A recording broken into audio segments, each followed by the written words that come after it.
Bismillahirrahmanirrahim. Assalamualaikum warahmatullahi wabarakatuh. Salam ASN. Kami peserta Laskar CPNS Angkatan 34 PPSDM Regional Bandung Kelompok 3 akan membahas masalah proxy war. Sebelumnya perkenalkan, saya Suryanto SPDI dan dua rekan saya, Said Mitra Setia Irawan Eskom dan Niatika SPD.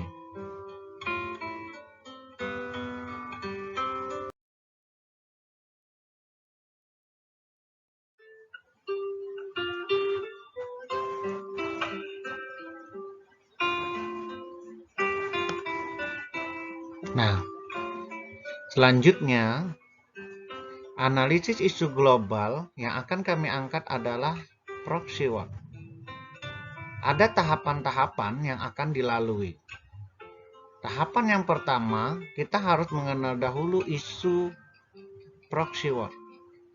Kemudian, tahapan yang kedua adalah metode pentahelix.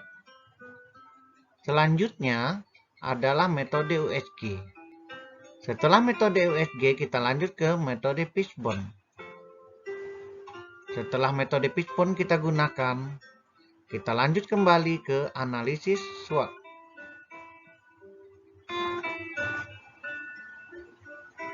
Selanjutnya, baru kita menggunakan analisis penyelesaian.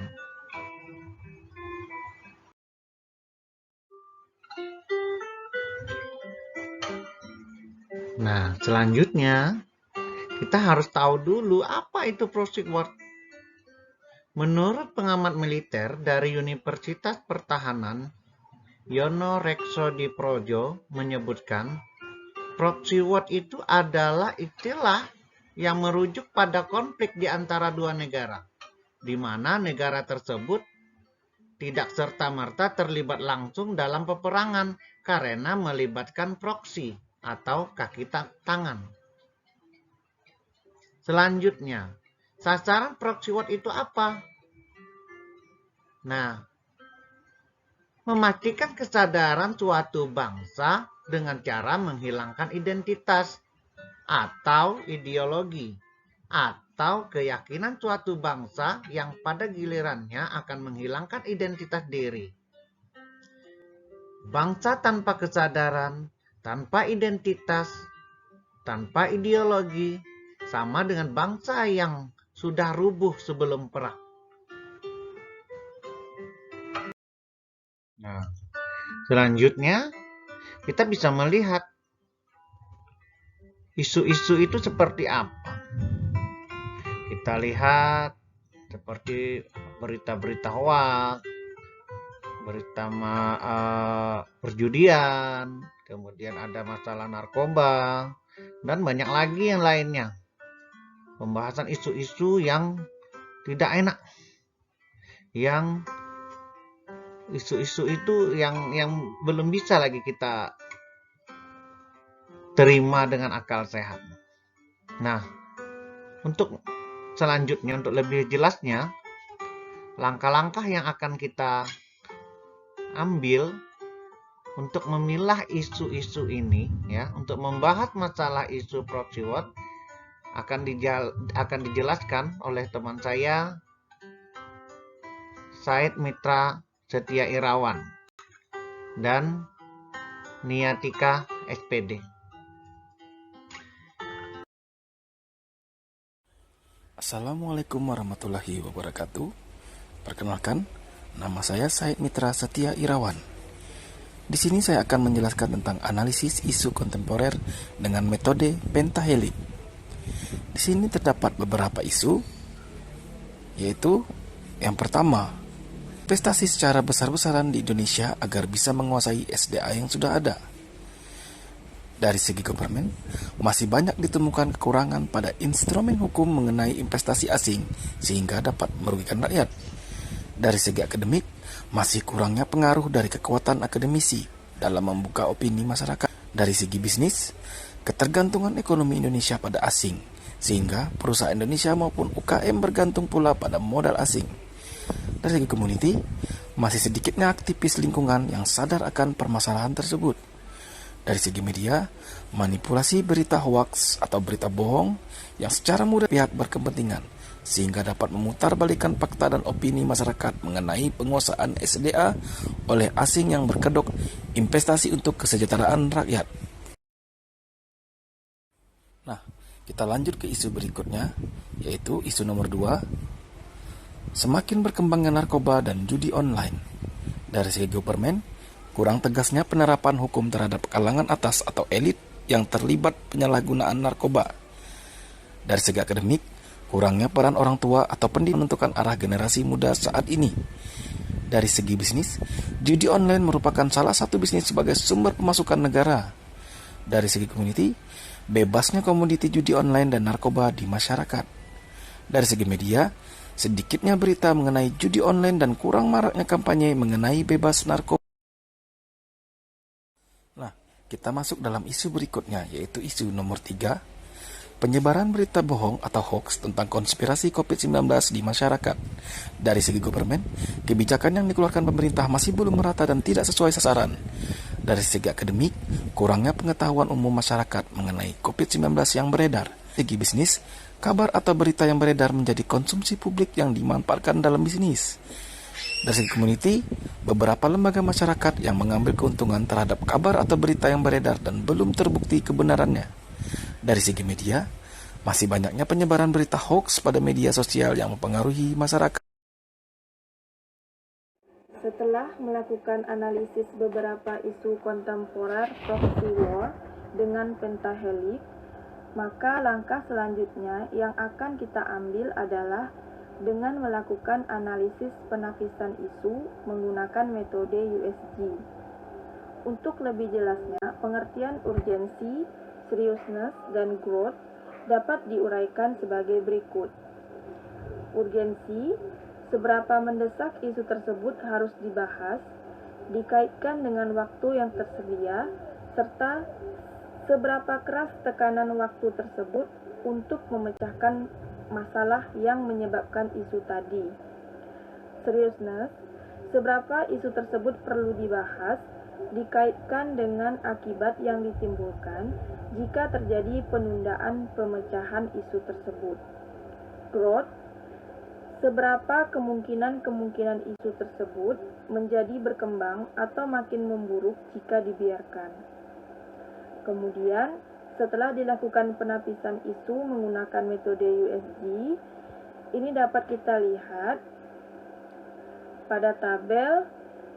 Maka setelah didapatkan penskoran terhadap isu-isu tersebut, dapat disimpulkan bahwa isu penyebaran berita bohong atau hoax tentang konspirasi COVID-19 di masyarakat dengan total skor 14 menjadi ranking pertama yang harus mendapatkan prioritas penanganan.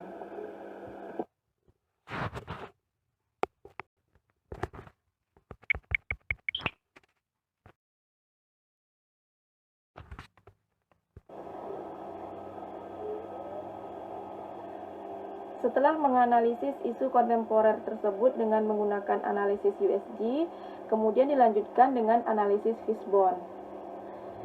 Yang mana analisis Fishbone ini terdapat 5 unsur. Yang pertama, environment atau lingkungan, di mana terdapat perkumpulan atau kelompok masyarakat dan media sosial atau dunia maya yang banyak penggunanya.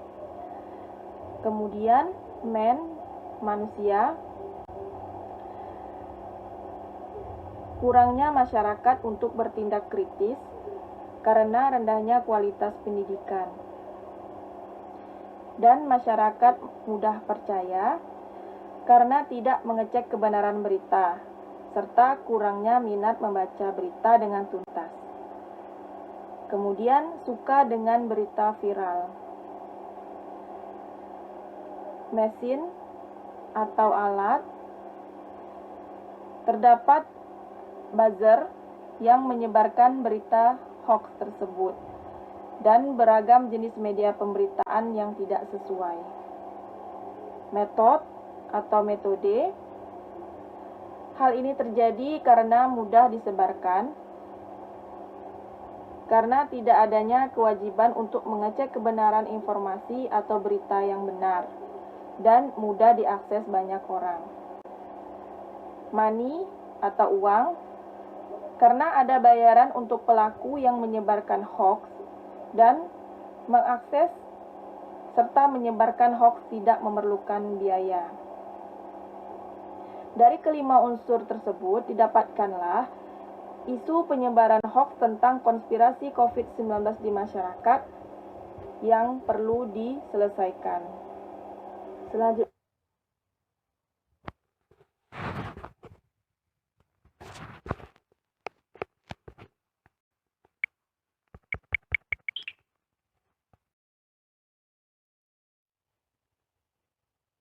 setelah dilakukan analisis fishbone, kemudian untuk mendalami isu dilakukan analisis SWOT, yang mana SWOT terdiri dari strength, kekuatan, weakness, kelemahan, opportunity, kesempatan, dan threat, ancaman. Kita lihat strength, kekuatan, diterapkan Undang-Undang ITE pada pelaku penyebar hoax. Sosialisasi dan edukasi tentang bahaya penyebaran hoax. Pembatasan informasi pada situs atau web yang tidak bisa dipertanggungjawabkan kebenarannya. Memiliki rasa persatuan Indonesia yang kuat. Weakness, kelemahan, mudah berbagi informasi, malas mencari informasi yang valid, minat membaca kurang. Opportunity, kesempatan, masyarakat akan semakin sadar akan bahaya hoax. Tingginya rasa persatuan untuk melawan pemecah belah. Memperbaiki regulasi pemberantasan hoax.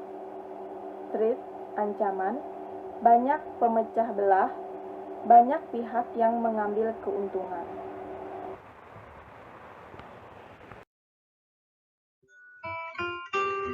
Nah, baru kita ambil langkah selanjutnya, alternatif penyelesaian. Dari penjelasan rekan-rekan saya sebelumnya, kita sudah bisa mengambil kesimpulan ya untuk mencari alternatif penyelesaiannya. Tindak tegas terhadap penyebar konten hoax atau fake news. Tahapan setiap alternatif yang bisa diberikan yaitu memberikan edukasi penggunaan medsos kepada masyarakat, meningkatkan kapasitas literasi digital pengguna medsos, menyediakan website aduan konten hoax, kerjasama patrol dan cyber, kerjasama penanganan tindak pidana cyber. Hasil yang diharapkan memiliki rasa persatuan untuk melawan pemecah belah, memperbaiki regulasi pemberantasan hoax. Selanjutnya, alternatif penyelesaiannya bisa menggunakan akses media sosial secara produktif dan cermat.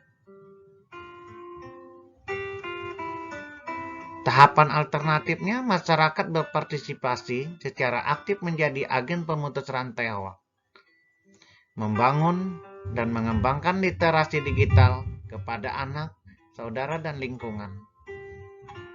Hasil yang diharapkan, mengelola informasi disertai dengan kemampuan untuk mengintegrasikan, menganalisis, dan mengevaluasi agar tidak terjebak dalam rantai penyebaran hoax. Pihaknya yaitu media dan masyarakat. Demikian, terima kasih. Assalamualaikum warahmatullahi wabarakatuh.